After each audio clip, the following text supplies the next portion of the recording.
नमस्कार शेतकरी मित्रांनो, मी आरडोर सीड्स कंपनी प्रतिनिधी विकास शेवाळे, कसमादे हेडक्वार्टर या ठिकाणी काम करत असतो। तर आपण सांगली जिल्ह्यातील तुंग गावी या ठिकाणी आरडोर सीड्स स्पेशल पावसाळी वाण म्हणून पुष्पा येल्लो या व्हरायटीची लॉन्चिंग झालेली आहे। तर या ठिकाणी आपण सर्व शेतकरी मित्रांना, नर्सरीधारक, डीलर लोकांना प्लॉट बघण्यासाठी आमंत्रित केले होते। तर सर्व शेतकरी मित्र, डीलर, नर्सरीधारक आलेले आहेत।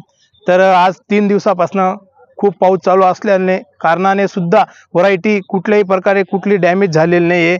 फुल कॉम्पॅक्टपणा आहे फुलामध्ये, पूर्ण गर्द पाऊस झालेला आहे तरी पण फुलाला कुठलं काही नाही, रबरगत पाकळी आहे त्याची।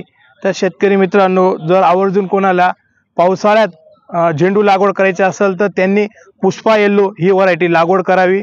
तसंच ह्या व्हरायटीचे वैशिष्ट्य कांडा, करपा, परत किती पाऊस झाला तर कुठल्याही रोगाला बळी पडत नाही। व्हरायटी खूप चांगली आहे, व्यापाऱ्यांची पसंत पण आहे आणि लांबच्या लोडिंगला किती 500 किलोमीटरवर जरी फुल कॅरेटमध्ये दाबून ठेवलं, दुसऱ्या दिवस मार्केटला गेलं तरी फुल जसंच तसं असतं। पाकळी रबरगत आहे व फुटवा खूप चांगल्या पद्धतीने झालेला आहे। बाकीच्या व्हरायटीच्या तुलनेपेक्षा खूप चांगल्या उत्कृष्ट व्हरायटी म्हणून पुष्पा येल्लो ही व्हरायटी लागवड करू शकता। तसंच या व्हरायटी बद्दल अधिक माहिती असल्यास खाली नंबरवर संपर्क करा। धन्यवाद।